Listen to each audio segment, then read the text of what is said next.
Te doy la bienvenida a Modelo para Armar, el espacio de discusión y reflexión que nos trae Leandro Mora Alfonsín a País Productivo. Esta vez volvemos con nuevas voces, el espacio en el que las voces jóvenes de la producción nacional se suman al debate sobre el país que queremos construir. Hoy nos visita Ivana Vidal de la Sociedad Rural Argentina, nueva voz del campo, politóloga y project manager de AgroToken.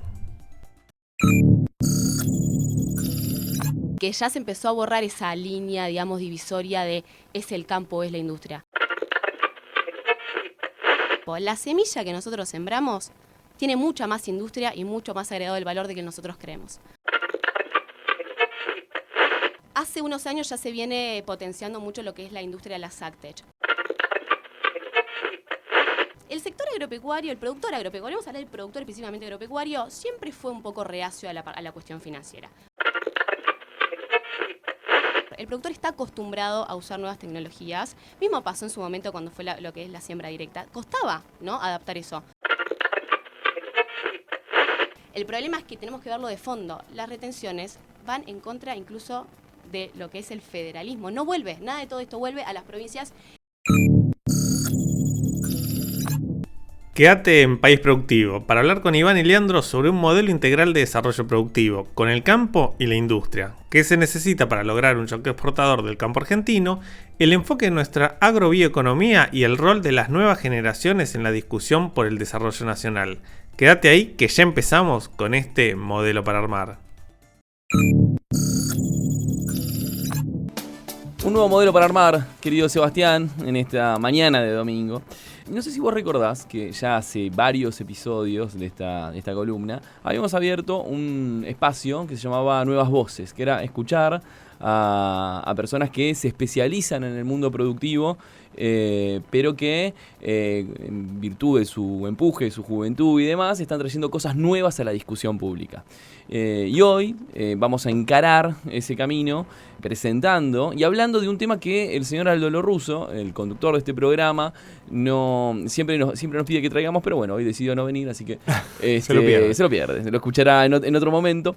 La relación entre el campo y la industria, hablar de campo, hablar de un vector fundamental del desarrollo productivo argentino, y para eso nos acompaña una nueva voz del campo argentino. Ella es Ivana Vidal, politóloga, miembro de la Sociedad Rural Argentina y es project manager de AgroToken, que ya le vamos a preguntar también de qué se trata ese proyecto. Ivana, bienvenida a País Productivo y a Modelo para Armar. ¿22 años? 23 años tiene Ivana. Te iba a decir, da muy joven. La juventud, bueno, ¿verdad?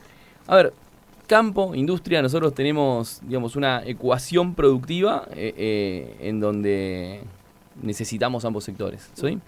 Nosotros eso lo damos por hecho, pero normalmente sabemos que hay muchos prejuicios montados sobre las actividades productivas, tanto de aquellos, vamos a ponerlos en categorías etiquetadas. Los fanáticos de la industria, prejuicios con el campo; los fanáticos del campo, prejuicios por la industria. ¿Vos qué ves de eso? ¿Qué mal le hace eso al país? Yo creo que hace años ya que se generaron distintos mitos sobre el campo o la industria, la famosa O que divide, que separa, claro, que es una dicotomía. Y yo creo que a lo largo de los años los hechos y los hitos demostraron que en realidad estamos más en la I que en la O, ¿no? Y que ya se empezó a borrar esa línea, digamos, divisoria de es el campo, es la industria.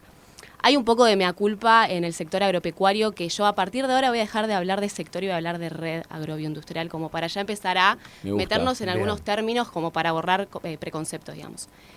Mea culpa de que nosotros siempre fuimos vistos como los primarios, como el sector primario, lejos de la tecnificación y produciendo tranqueras adentro, ¿no? Como no dando a conocer lo que nosotros somos capaces o nuestras virtudes. Y eso ya con los años y también un poco con las redes sociales, con la comunicación y mismo con algunos hitos, demostró que no es así, que el campo está totalmente tecnificado y que mismo que hay campo previo al campo. Voy a hacer un doble clic ahí. Hoy nosotros trabajamos pero todo el tiempo, en toda la red con la industria. Nosotros somos agroindustria. Y cuando digo campo antes que campo, la semilla que nosotros sembramos tiene mucha más industria y mucho más agregado del valor de que nosotros creemos. Hoy en día ya la soja, ya no es solo soja poroto, ya es soja que sale con un camión que previamente fue cosechada con una cosechadora de industria nacional en muchos casos, y que fue trasladada en un camión con petróleo con combustible que fue llegado a un puerto o a un acopio que es la industria. Entonces ya me parece que esa línea está completamente borrada y está bueno dar la conversación de que nosotros somos campo e industria o la agro-bioindustria, como se dice ahora. Entonces, y me quiero detener sobre eso, porque agro-bioindustria, digamos, que eso me lleva a preguntarte algo que parece una pavada, parece básico, pero es bastante más profundo. ¿Qué es el campo entonces? Recién vos hablabas de soja, pero es mucho más. ¿Qué es el campo? El campo es mucho más que campo, digamos, ¿no? Es la famosa frase. Hoy nosotros tenemos, le llamamos al complejo agroexportador o la agrobioindustria, como todo lo que potencia a la producción de alimentos, a la producción de biocombustibles, y en general hablamos mucho de la tecnología para hablar de lo que es la bioindustria, ¿no es cierto? Es mucho más que campo porque, insisto, somos una red que conecta a distintos agentes económicos, se puede decir, que potencian a lo que es lo que digo, la fabricación de alimentos, las exportaciones, etcétera. Hoy en día, para hablar de agrobioindustria, estamos hablando del productor agropecuario, el que es el dueño de la tierra o bien el que arrienda. Estamos hablando de contratistas, que serían los que brindan el servicio de maquinaria, pulverizadoras, sembradoras, cosechadoras, de otros servicios, como puede ser, por ejemplo, el servicio de monitoreo o el servicio del suelo, etcétera, etcétera. Estamos hablando de contratistas, ¿no?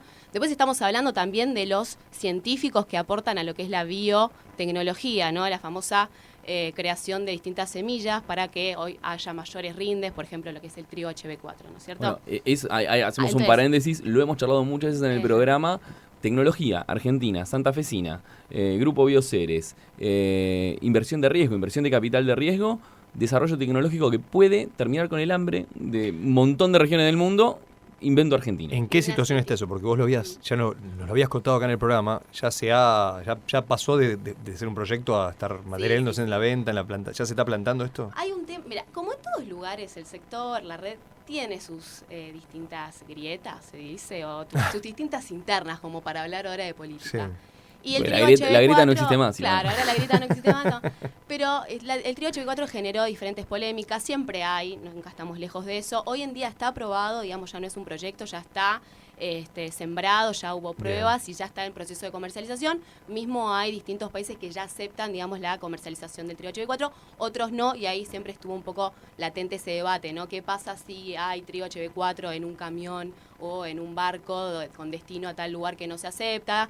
Bueno, el cierre de mercados, digamos, siempre hubo un poco de eso. Yo creo que ante nuevas innovaciones, valga la redundancia decir, siempre hay voces que por ahí están en contra y son procesos, o sea, hoy en día es algo que se va a terminar imponiendo. Que se va a terminar imponiendo y que, bueno, mismo el año de seca nos dio los resultados de que el trigo HB4 tiene sus potencialidades, ¿no es cierto? Ahora bien, vos decías, Iván, hace un ratito, sobre, bueno, campo mucho más que campo, ahí estamos hablando de lo que hay atrás de la semilla, de lo que hay en la innovación. Digamos, si uno va a los textos, ¿no? O sea, los famosos textos de Roberto Bizán, por ejemplo, recomendadísimos. A Roberto Bizán. Y recomendadísimos sobre la gran revolución en el campo argentino a fines de los 90, principios de los 2000, no solamente por una cuestión del paquete tecnológico con el que se siembra, sino con las nuevas maneras de hacer los negocios, o sea, del arrendamiento, de la relación entre propietario y el que explota, el que trabaja y demás.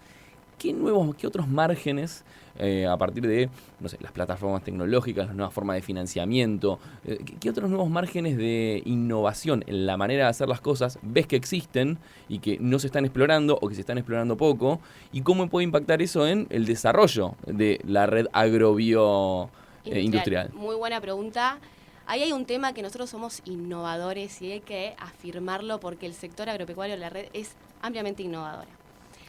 Hace unos años ya se viene potenciando mucho lo que es la industria de las AgTech. Muy bien decís vos, en lo que fue la década del 90, Argentina fue revolucionaria en lo que es la siembra directa, ganadería silvopastoril, digamos, todo eso beneficiando, ¿no?, a lo que es el ambiente y la sostenibilidad. Producir más con menos, ¿no? Y a raíz de eso se fueron generando diferentes startups, diferentes emprendimientos vinculados a las AgTech, agricultura de precisión, para justamente poder potenciar todo eso. Y eso es lo que hace que nosotros hoy en día, Argentina, pueda llegar a exportar mucho más de lo que se está exportando y produciendo, ¿no? Y vinculado a eso, empezaron a nacer diferentes como artífices o diferentes variables alrededor de lo que sería la producción agropecuaria, vinculado también a las finanzas, ¿no? O a los distintos servicios que están vinculados con los agentes económicos. Una de ellas es, por ejemplo, donde yo trabajo, AgroToken. Vamos a hablar un poquito de ese servicio de AgroToken. Pase chivo. Vamos a pasar un poco el chivo. Pase Las chivo. finanzas, el sector agropecuario, el productor agropecuario, vamos a hablar del productor específicamente agropecuario, siempre fue un poco reacio a la cuestión financiera. Cuestión que todos sabemos que es súper importante porque el campo es una inversión de alto riesgo, ¿no? Es una fábrica a cielo abierto, básicamente. Eso es algo que dice mucho Roberto Bizán. Entonces, de la mano de la finanza, nosotros lo que hicimos fue tratar de vincularlo un poco al productor agropecuario para que se empiece a meter en eso, tanto con futuros, opciones, etcétera, pero también de la mano de su propia producción. Así fue como nació AgroToken, que piensa al grano como una moneda digital. Un poco la idea nuestra, un poco no, es el desarrollo de nuestro proyecto, es que la cosecha del productor, que básicamente sería como un sueldo hablando de trabajadores, sea también su forma de pago, su moneda, su transacción. Y así es como nace AgroToken, que está vinculada ampliamente con toda la red, con todo el ecosistema de AgroToken, del campo, que le da la posibilidad al productor agropecuario de poder utilizar su grano como una moneda y transaccionar y comprar insumos, fertilizantes, semillas. Y ahí puede poner plata grano. cualquiera que no tiene nada que ver con el campo. Ahí hay un tema todavía, nosotros estamos yendo a lo que es el grano perpetuo, el token perpetuo. Que es Grano cualquier perpetuo, nombre de una banda indie un- que toca en el Lollapalooza. es Grano buenísimo, perpetuo. Es buenísimo, es muy tecnológico. Que cualquier persona pueda acceder y comprar, digamos, granos. Hoy en día no, hoy en día es algo propiamente para el productor agropecuario, vamos a explicar de la forma lo más fácil que pueda porque es un quilombo.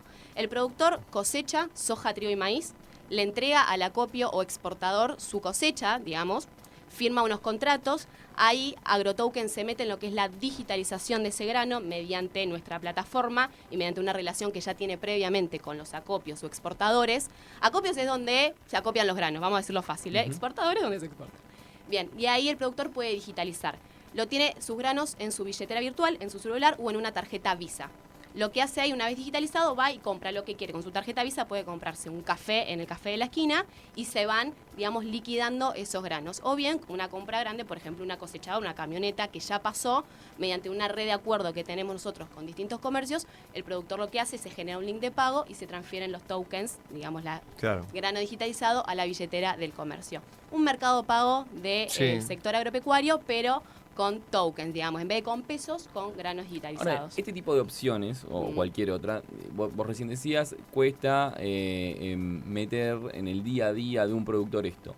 Y yo voy hacia, no sé, nuestro primer episodio de este podcast, de esta columna, hablamos sobre la sequía.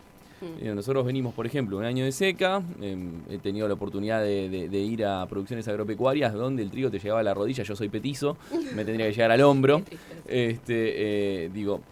Y fue un año muy duro en ese sentido. Es bastante razonable en términos de incentivos que alguien tenga miedo a nuevas tecnologías, sobre todo cuando estamos hablando de fondos, de flujos de dinero y demás, cuando, independientemente de las condiciones de entorno, estás expuesto a estos factores exógenos.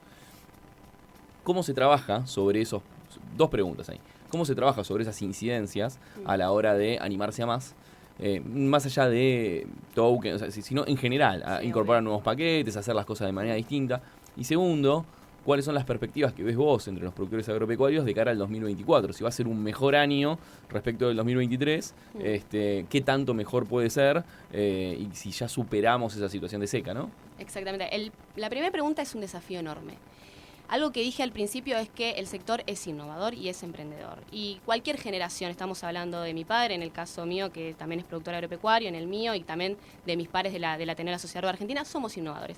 Ahora, hay un montón de variables que hacen que seamos un poco reacios a adoptar esto. Variable de gobierno, de seca, digamos, diferentes riesgos que hacen que nosotros por ahí seamos un poco más reacios o tomemos más riesgos, ¿no? Pero es innovador y hay que darle importancia a eso porque no es menor. El productor está acostumbrado a usar nuevas tecnologías. Mismo pasó en su momento cuando fue lo que es la siembra directa. Costaba, ¿no?, adaptar eso. Ahora, cuando se prueba y se ve que tiene funcionamiento, proceda, digamos, arranca. Y es literal. Entonces, son procesos de adaptación. El sector agropecuario y mismo en todos los factores productivos pasa lo mismo, los sectores productivos pasa lo mismo, la confianza es importantísima. Entonces, cuando hay confianza, las cosas suceden. Y ahí es un trabajo muy uno a uno, muy de prueba y error. Hoy nosotros lo que tiene de disruptivo a nivel también mundial, Argentina, específicamente de la red de agrobioindustrial, son los grupos que hay, las instituciones. Y esas instituciones son grandes validadoras de lo que sucede en el campo, ¿no? De los nuevos inventos tecnológicos. Estamos hablando de CREA, la Sociedad Rural, la PRESID. Fueron todas instituciones que empezaron a mostrarle al productor, que tal vez estaba tranqueras adentro, cómo verdaderamente funcionaba y era bueno aplicar estas nuevas tecnologías. Entonces parte por la confianza, por el 1 a 1 y también por la capacidad de adopción, que a la larga siempre termina siendo positiva. Hacia la segunda, 2024, es un panorama hiper de incertidumbre. Hace poco se decía que era un año niño y hoy, si ven, hay lluvias para a la la gente vista, que escucha, año niño, lluvia. Año niño, lluvia, año niña seca, fácil. Es más difícil, pero vamos a ir por ahí. Un meteorólogo me estaría retando. Dicen que iba a ser un año niño y costó la lluvia. El sector, la producción primaria... llueve pero menos. Llueve pero menos. Y la producción primaria es muy rigurosa. Es muy importante en el momento que vos sembrás y en el momento que te llueve y en el momento que no te tiene que llover por las aplicaciones, etcétera. Entonces, es muy riguroso y estamos ante un desafío muy grande climático, y eso es tema no menor, que antes era un poco más predecible. Antes le creías al meteorólogo. Hoy ellos mismos te dicen, yo no sé qué va a pasar. Entonces, estás ante un factor de riesgo muy fuerte, que es el clima, que ahora empezaron a haber nuevas lluvias, pero la realidad es que está todavía falta y hay muchos productores que recién ahora están saliendo con la soja cuando deberían haber salido hace un tiempo. Y otro factor es que ahora está con la falta de combustible, y cuando no se siembra en el momento que se tiene que sembrar por otros factores, por ejemplo, combustibles que necesitan las máquinas, eso ya te perjudica como es el crecimiento del cultivo. Entonces, más término gobierno, digamos, estamos en un momento un poco de incertidumbre, pero bueno, como todos los años, tampoco es algo muy distinto. Metámonos en polémicas. Ay, para el último cuarto que tenemos de columna, para meternos en algunas polémicas.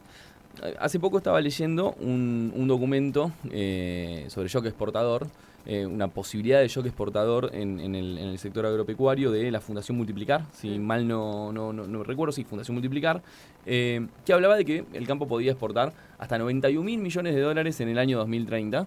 Digamos, estamos hablando de que las exportaciones totales de la Argentina hoy son 75.000 millones de dólares, 80.000 millones de dólares. Desde de acuerdo a tu mirada y de la sociedad rural, la mirada que tienen como organización, ¿de qué depende que el campo argentino, o mejor dicho, la red agrobioindustrial, pueda dar ese salto? De un montón de variables. Estamos hablando de un montón de variables. Yo creo que se puede, porque la historia nos demostró que se pudo. Ahora, estamos ante muchas limitantes, pero hay lineamiento de políticas públicas que la sociedad rural argentina, o bien algunas instituciones como fue estas fundaciones, pusieron sobre la mesa a los tomadores de decisión para que esto valga. Primero y principal, yo creo que es importantísimo lo que es la seguridad jurídica, las reglas claras, y eso pasa en cualquier sector productivo. Si uno tiene reglas claras, ¿qué pasa? Cuesta invertir, o uno no pone tanto riesgo en hacerlo. Segundo, macroeconomía. Es muy importante también la baja de la inflación. Hoy, ¿quién va a querer invertir, digamos, capital extranjero, mismo capital nacional, con las inflaciones que estamos teniendo, con las tasas de interés? Entonces, una macroeconomía estable es algo que potenciaría a mayor producción y, por ende, mayor exportación, ¿no? Creación de nuevas fábricas, o mismo que las que están puedan exportar mucho más y que el productor pueda seguir produciendo a mayores rindes y mayor capacidad. Después, es un tema re polémico, no sé en esta parte, pero la baja de retenciones. Hoy nosotros, con las altísimas retenciones que tenemos y la brecha cambiaria, no tenés ganas de producir, no tenés ganancia. Los costos son muy altos, pues la mayoría de los insumos están dolarizados. Estás teniendo retenciones, por ejemplo, para la soja, que es uno de los mayores complejos exportadores que tenemos, del 33%. No te dan ganas de producir soja con 33%. Y ahí te hago una pregunta. Sí. Digamos, y esto es una discusión que he tenido incluso con industriales y demás, porque fíjate, los primeros 2 puntos, estoy escuchando a cualquier industrial de los que comparten con nosotros programas. Seguridad jurídica, una macroeconomía estable. ¿No te parece que hay una especie de confusión respecto de la memoria histórica reciente de comparar la situación actual de un productor agropecuario con el 2008? Estamos hablando de 2008, otra macro, una macro mucho más estable en Argentina. Después hubo crisis financiera internacional, pero digo, Argentina, fin de 2007, principio de 2008, estoy hablando. Con precios internacionales altísimos, y en ese momento vos podías plantear una ecuación fiscal donde a un sector podés pedirle un poco más y demás. Hoy, entre brecha, inflación, el productor en sí, ¿a qué tipo de cambio está exportando? ¡Qué pregunta! Si le descuento retenciones, claro. Si le descuento la brecha, o sea, ¿qué tipo de cambio está hoy exportando un productor? Un productor primario. Pasa que tenés el tema que se desvirtuaron mucho los mercados ahí. Desde principio de año, mal no recuerdo, arrancamos con el dólar soja, que digamos, le ponía un dólar fijo a las exportaciones de soja, después se fue el dólar agro, que metía otros más, ahora para todos los exportadores. Entonces, en términos generales, digamos, ¿cuánto estaría sin ese el dólar? No te lo sé decir. Podemos hacer la ecuación económica. Si no estuviera el dólar soja, suponete que no está el dólar soja, y yo tengo el tipo de cambio oficial rondando los 300 y pico de pesos. Le resto retenciones, está a 200 y pico el oficial. Y pico, no tengo ni idea. Te quedás ahí, cuando vos ves los paralelos o a dónde se realizan los dólares de ciertas operaciones y demás, mismo el contado con liquidación, que es completamente legal, no hace falta que hablemos de dólar blue, bueno, estás claramente una persona ve eso y dice, estoy perdiendo guita y además tengo sequía. Pero yo te hago una consulta, los insumos que ustedes compran, la gente del campo compra, ¿están dolarizados a qué tipo de costo? Porque también el importador no importa, el que importa legalmente, legalmente no es al dólar MEP, legalmente es al dólar Banco Nación. O sea, sí, exactamente. Legalmente es al dólar Banco Nación. O sea, está también no sería correcto hacer la cuenta contra el dólar MEP. Claro. Pero vos viste que vienen las importaciones. Claro. Mira, a la cuestión ahí, no para no entrar en tecnicismo, ¿no? Por ahí es medio aburrido, pero la cuestión ahí es que claramente el mercado granario, el mercado exportador y también de los insumos está completamente, digamos, intervenido. Entonces, eso también parte un poco de lo que yo digo de la seguridad jurídica, ¿no? Uno no termina sabiendo nunca a qué vender, a qué precio vender. Claro. Yo he tenido conversaciones con acopiadores y también con productores que le venden a esos acopiadores, y de los dos lados ninguno quiere perder. Ninguno quiere perder, pero la realidad es que está perdiendo. Entonces, hay un tema ahí de que está tan intervenido el mercado por los diferentes dólares que, bueno, nada, estamos en una disyuntiva muy fuerte. Ahora, también hay estudios que demuestran, con la emisión de los diferentes dólar soja y dólar agro que hubo, las retenciones terminaron bajando en cierto punto, ¿no? Entonces, se puede bajar las retenciones e igualmente recaudar. Te lo demostraron los diferentes dólar agro, dólar soja que hubo. Entonces, la discusión de las retenciones para mí debería darse mucho más profundamente. Hoy en día se bajaron las retenciones a las economías regionales, hay que seguir impulsando una baja de retenciones para todos los productos. Soja, trigo y maíz, girasol. No te digo al cero el primer día, no porque entiendo lo que significa. El problema es que tenemos que verlo de fondo. Las retenciones van en contra incluso de lo que es el federalismo. No vuelve, nada de todo esto vuelve a las provincias y a la infraestructura, que es el otro punto, y si querés ya vamos cerrando, que es muy importante, la infraestructura. Si vos no podés sacar un camión de leche de tu campo y no podés sacar tu producción, ¿cómo vamos a potenciar las producciones de acá a 10 años? ¿Cómo vamos a llegar a ese número si no podemos sacarla de nuestro campo? Entonces, resumiendo, digamos, dentro de una lógica fiscal y demás, si hay que replantear impuestos, en el caso de lo que plantean ustedes es, bueno, retenciones tenemos que tener en cuenta que no todas las épocas son iguales. Exactamente. O sea, no se puede ver como algo ahistórico. Te queremos agradecer, Ivana, por haber venido acá. Año político, así que esperemos que se llegue de la mejor manera para que todos los sectores tengan previsión y estabilidad después del 19 de noviembre. Es con campo y es con industria. Muchas gracias. Como todo en este año, siempre hay una vuelta más, y nos quedó una pregunta más para Ivana en el tintero de este modelo para armar que nos trajo Leandro Mora Alfonsín. Y, digamos, una pregunta que quedó afuera en la columna, ¿no? Pero digo, ¿cómo ves que tus colegas y demás están llegando a este año de elecciones? ¿Qué debates se están dando adentro, digamos? Le iba a preguntarlo. En algo tan efervescente como esta elección tan rara, con la opción tan... Y es un tema que creo que a todos nos pasa por encima, ¿no? Todos somos ahora opinólogos políticos, básicamente. Tenemos dos opciones que a mucha gente no les gustan, me incluyo, entonces estamos atravesando un momento de como mucha indecisión, pero me gusta que se empiecen a dar discusiones, ¿no? Hay plataformas electorales interesantes, digamos, que plantean cada uno, más allá de que no podemos estar de acuerdo con varias de ellas, pero se da la conversación y yo creo que eso es muy bueno para la democracia y para nuestras generaciones. Hasta acá llegamos con Modelo para Armar, el espacio de País Productivo en el que conversamos sobre la Argentina que queremos construir. Para estar informado de la actualidad de las pymes, la producción y el trabajo, entra a paisproductivo.com.ar.